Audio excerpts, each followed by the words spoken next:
Halo, assalamualaikum teman-teman. Perkenalkan nama saya Desnongor Lukman. Dalam kali ini saya akan membuat video diskusi terkait pelanggaran kode etik psikologi yang ada di Indonesia. Nah, sebelum kita membahas kasusnya, mungkin kita akan uh, membahas terkait pelanggaran kode etik psikologi itu sendiri, teman-teman. Jadi, kode etik psikologi adalah seperangkat nilai-nilai untuk ditaati dan dijalankan dengan sebaik-baiknya dalam melaksanakan kegiatan sebagaimana psikolog dan ilmuwan psikologi di Indonesia. Itu tercantum dalam bab 1 Pedoman Umum buku Kode Etik Psikologi. Nah, terus pelanggaran kode etik psikologi adalah segala tindakan psikolog dan atau ilmuwan psikolog yang menyimpang dari ketentuan yang telah dirumuskan dalam kode etik psikologi Indonesia. Nah, mungkin itu pengertiannya, mungkin teman-teman sudah paham ya. Jadi, pelanggaran kode etik psikologi itu adalah segala tindakan atau perbuatan yang disengaja ataupun yang tidak disengaja oleh teman-teman yang menyimpang dari ketentuan yang telah diatur dalam buku kode etik psikologi. Nah, terus ada beberapa kasus yang cukup fenomenal. Nah, ini ada kasus Jadi Susanto, tapi kita akan nggak membahas kasus ini, teman-teman. Nah, terus kemudian ada kasus pengacara Jessica sebut kesaksian psikolog langgar kode etik. Nah, tapi kita juga nggak bahas kasus ini ya, teman-teman. Nah, ini di sini mungkin ada kasus umum yang bisa kita jadikan contoh agar kita tidak melakukan hal-hal yang melanggar kode etik kode etik psikologi. Nah, kenapa sih saya mengangkat kasus plagiarisme? Nah, karena gini teman-teman, plagiarisme itu sendiri merupakan tindak-tindakan yang mungkin disadari dan tidak disadari oleh kita, bahwasanya kita melakukan hal tersebut, teman-teman.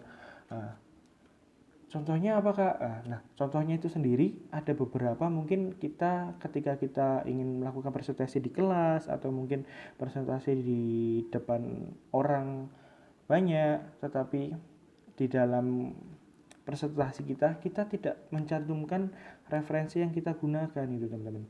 Atau mungkin ketika teman-teman pengen melakukan sebuah membuat penelitian atau membuat jurnal atau membuat sebagainya atau karya tulis lainnya, ketika teman-teman ingin membuat karya tersebut, ketika teman-teman mengutip dari karya yang sudah ada tetapi teman-teman tidak mencantumkan uh, orang atau mungkin karyanya tersebut, nah itu teman-teman secara tidak sengaja melakukan plagiarisme, teman-teman, dengan cara teman-teman mengambil uh, karya orang lain dan mengakuinya sebagai milik teman.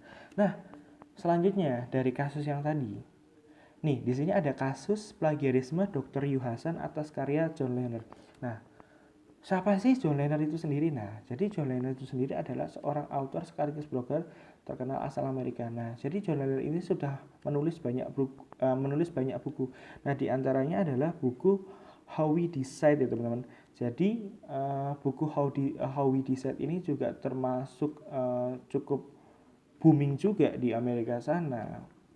Nah, karena buku ini juga cukup bagus dan cukup menarik, jadi ada seorang pakar neuroscience dari Indonesia bernama Dr. Yuhasan. Beliau menggelar acara Freedom Senate. Nah, beliau menuliskan makalah yang berjudul apa ya? Nah, sebelum kita bahas judul yang ditulis Dr. Yuhasan, kita bahas dulu ya, teman-teman. Apa itu plagiarisme itu sendiri? Nah, kita bahas ya, teman-teman.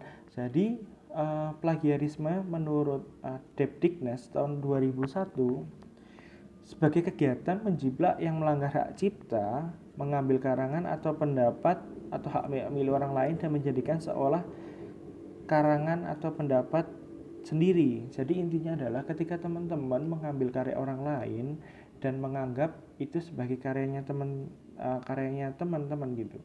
Jadi teman yaudahlah copy paste aja lah, yang penting punya aku selesai. Nah, nggak seperti itu, teman-teman. Nah, terus menurut Himsi tahun 2005, plagiarisme adalah penyajian bagian atau elemen substansial dari pekerjaan atau data orang lain. Jadi ketika teman-teman menyajikan data orang lain tanpa memasukkan referensi ataupun teman-teman tidak menyantumkan di dalam daftar pustaka dan sebagainya. Nah, selanjutnya kita langsung ke contohnya ya, dari karangan Dr. Yu Hasan yang sebelah kiri yang bahasa Indonesia dan karya Jonah Lehner atau How We Decide yang sebelah kanan, teman-teman. Nah, ini ada dua halaman yang berbeda, tapi kita bahas satu-satu dulu ya, teman-teman. Kita bahas yang sebelah kiri dulu. Nah, di dalam sebelah kiri ada Virginia. Saat kita melihat lukisan, kita biasanya langsung tahu apakah kita. Nah, kita lihat sebelah kanan yang karya Jonah Lehner. Of Virginia, when you see a painting, you usually know instantly and. Nah, ini hampir mirip, teman-teman. Nah, kita lihat paragraf bawahnya. Cat and para pengikutnya memandang otak rasional bekerja seperti. Nah, kita lihat pindah ke samping ya, teman-teman, yang sebelah kanan, yang How We Decide, yang paragraf kedua. Cat and his followers took the rational, his like a scientist. Nah, ini cukup mirip sekali, teman-teman, dengan yang sebelah kiri. Jadi yang sebelah kiri ini juga mirip banget yang sebelah kanan. Jadi gimana ini, Kak? Jadi ini kalau teman-teman telah lebih dalam, ini tuh hampir mirip sekali, teman-teman, atau mungkin bisa dibilang mirip ya, teman-teman. Nah, jadi kita langsung pembahasan kasusnya. Jadi bagaimana otak melahirkan altruisme yang ditulis oleh Dr. Yu Hasan tidak mencantumkan pustaka yang dikaji di dalam makalah tersebut. Nah, jadi maksudnya gimana, Kak? Jadi Dr. Yu Hasan dan buku karya Jonah Lehner yang bernama How We Decide. Jadi Jonah Lehner itu sebelumnya telah menerbitkan karya buku yang berjudul How We Decide, teman-teman. Nah, selang beberapa waktu kemudian Dr. Yu Hasan membuat makalah dan membuat di dalam acara Senate Freedom makalah tersebut dipaparkan. Tetapi Dr. Yu Hasan tidak menyantumkan pustaka. Nah, maksudnya pustaka ini apa? Tidak menyantumkan nama Jonah Lehner dan bukunya bernama How We Decide, teman-teman. Nah, sesuai referensi di atas, bahwasanya tindakan plagiarisme dikatakan apabila penyaji mengambil atau mengutip karya orang lain dan menyajikan sebagai karyanya sendiri dengan tidak menyantumkan pemilik karya sebenarnya. Nah, di sini inilah kesalahannya. Jadi Dr. Yu Hasan menyajikan atau mengutip karya Jonah Lehner dan menyajikan sebagai karyanya sendiri, sebagai karyanya Dr. Yu Hasan itu sendiri. Nah, kita lebih dalam lagi, teman-teman. Nah, terus akibatnya apa, Kak? Jadi kalau mungkin karena itu kasusnya umum, nah itu sebagai pembelajarannya. Bagaimana kalau kita melakukannya, Kak? Nah, ketika kita melakukannya, maka teman-teman psikolog ataupun ilmuwan psikolog yang khususnya psikologi itu akan terkena pasal 55 ayat 1 dan 2, teman-teman, terkait plagiarisme. Nah, ayat 1 itu bunyinya apa?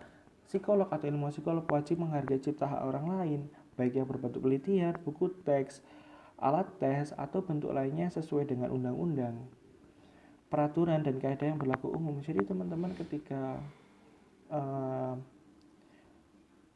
menemukan penelitian, buku teks, alat tes, atau bentuk lainnya sesuai dengan undang-undang, teman-teman juga harus menghargai karya orang tersebut dengan mungkin menyantumkannya di daftar pustaka. Jadi ketika teman-teman itu, jadi teman-teman mengutip tapi juga tidak menghilangkan orang yang membuat karya tersebut, teman-teman. Jadi teman-teman juga mengakui bahwasanya teman-teman mengutip. Jadi teman-teman secara tidak langsung meminta izin kepada orang tersebut. Nah, terus yang ayat 2 adalah psikolog atau ilmuwan psikolog tidak dibenarkan melakukan plagiarisme dalam berbagai bentuknya, seperti mengutip, menyadur, atau menggunakan karya orang lain tanpa mencantumkan sumbernya dengan jelas dan lengkap. Nah, ini seperti pasal 1 ya, teman-teman. Di sini lebih dijelaskan lagi ketika teman-teman ingin mengutip ataupun menyadur atau menggunakan karya orang lain, teman-teman harus menyantumkan sumbernya secara jelas dan lengkap, teman-teman, sekali lagi. Jadi kesimpulannya adalah Dari sini kita bisa ambil hikmahnya dari kasus Dr. Yu Hasan yang mengutip bagaimana makalah mohon maaf, karya Dr. Yu Hasan yang membuat makalah yang berjudul bagaimana otak melahirkan altruisme. Di sini tanpa sadar Dr. Yu Hasan mengakui bahwasanya itu merupakan karya tersebut. Nah, tetapi secara sengaja Dr. Yu Hasan juga mengambil dari karya Jonah Lehner yang berjudul How We Decide. Dia dengan sengaja dan dia tahu bahwasanya itu merupakan karyanya Jonah Lehner. Nah, mungkin kita di sini buat saya dan teman-teman semua khususnya ilmu psikolog ataupun ilmuwan psikolog, jangan lupa buat mencantumkan sumber dari mana kita mendapatkan karya tersebut dan taruhlah di daftar pustaka agar orang yang memiliki karya tersebut dia mengutip jurnal saya, jadi orang tersebut mengetahui bahwasanya tulisan yang kita ambil itu merupakan miliknya orang tersebut gitu teman-teman. Mungkin itu aja teman-teman, mungkin itu aja yang bisa saya sampaikan, kurang lebihnya saya ucapkan mohon maaf dan saya ucapkan terima kasih buat teman-teman semua yang telah mengikuti video ini. Mungkin itu saja. Wassalamualaikum warahmatullahi wabarakatuh. Bye bye.